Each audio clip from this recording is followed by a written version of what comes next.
গ্রামটির নাম ছিল নূরের ছায়া। গ্রামটি যেমন ছোট তেমনি ছিল শান্ত। গ্রামের এক প্রান্তে বাস করতেন এক বৃদ্ধ, নাম তার হাজী ইসমাইল। 5 ওয়াক্ত নামাজে নিয়মিত। গ্রামের ছোট বড় সবাই তাকে শ্রদ্ধা করত। তার একটি ছোট্ট দোকান ছিল যেখানে তিনি হালাল পণ্য বিক্রি করতেন এবং সবসময় দোয়া করতেন, হে আল্লাহ, হালাল রুজি দিন। একদিন তার দোকানে এলো এক যুবক, রাফি শহর থেকে এসেছে। চোখে স্বপ্ন, মনে আশা, কিন্তু বাস্তবে অনেক ধাক্কা খেয়ে এসেছে। রাফি বলল, চাচা, কাজের খুব দরকার। শহরে চাকরি পাইনি। শুনেছি আপনি ভালো মানুষ। হাজী ইসমাইল কিছুক্ষণ চুপ থাকলেন, তারপর বললেন, তুমি নামাজ পড়ো। রাফি মাথা নিচু করে বলল, না চাচা, কিন্তু শিখতে চাই। শুরু হলো রাফির নতুন পথচলা। প্রতিদিন সকালে দোকানে আসত। হাজী ইসমাইল তাকে শুধু দোকানের কাজই শেখাতেন না, শেখাতেন নামাজ, কুরআনের ছোট ছোট সূরা, হাদিসের গল্প। রাফি ধীরে ধীরে বদলে যেতে লাগল। দোকানে বসে সূরা ইয়াসিন পড়ত, নামাজে সময়মতো দাঁড়াত। একদিন জুমার নামাজের পর হাজী ইসমাইল বললেন, রাফি, মনে রেখো, রিজিকের মালিক একমাত্র আল্লাহ। তুমি যদি তার উপর ভরসা করো, তিনি কখনো তোমাকে ফেলে দেবেন না। কিন্তু পরীক্ষার সময় এলো দ্রুত। একদিন শহর থেকে এক লোক এলো, নাম সেলিম।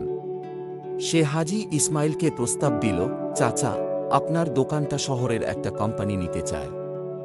আপনাকে মোটা অঙ্কের টাকা দেবে। হাজী ইসমাইল মাথা নেড়ে বললেন, আমি এই দোকান থেকে শুধু টাকা উপার্জন করি না, মানুষকেও গড়ে তুলি। এটা বিক্রি করা যাবে না। সেলিম গেল, কিন্তু চুপ করে বসে রইল না। রাত্রে দোকানে আগুন লেগে গেল। সব পুড়ে ছাই।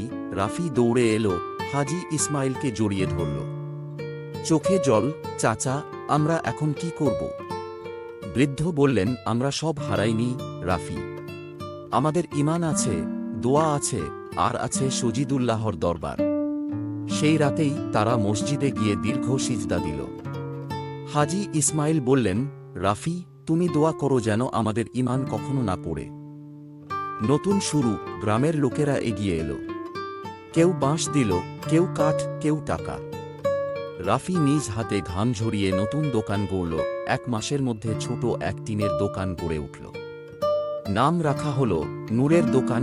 হাজী ইসমাইল বললেন, এটা শুধু ব্যবসার জন্য না, আলোর জন্য, হালালের জন্য, আর রাহমতের জন্য। ধীরে ধীরে খ্যাতি বাড়ল। রাফি এখন শুধু একজন দোকানদার নয়, সে একজন ইসলামী শিক্ষার প্রচারক। প্রতিদিন দোকানের এক কোণে বসে ছোটদের দিত ইসলামী শিক্ষা। হাজী ইসমাইল তার পাশে বসে থাকতেন, চোখে তৃপ্তির জল।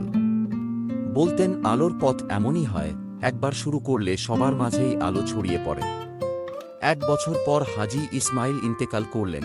গ্রামের মানুষ তাকে কাঁধে নিয়ে বলল, এই মানুষটা শুধু দোকান করেনি, আমাদের আলোর পথ দেখিয়েছে। রাফি কবরে গিয়ে কেঁদে বলল, চাচা, আপনি বলতেন রিজিকের মালিক আল্লাহ। আজ আমি জানি ইজ্জতের মালিকও তিনিই। শেষ কথা, নূরের দোকান এখন শুধু একটি দোকান নয়, এটা এক আলোর কেন্দ্র, যেখানে মানুষ আসে শুধু চা বা পণ্য নিতে নয়, আসে কিছু শান্তি, কিছু শিক্ষা, আর কিছু ভালোবাসা পেতে। রাফি এখন বলে, আমার প্রথম শিক্ষা ছিল এই, যে মানুষ আল্লাহকে ভালোবাসে, আল্লাহ তাকে পৃথিবীর সবার ভালোবাসা দেন।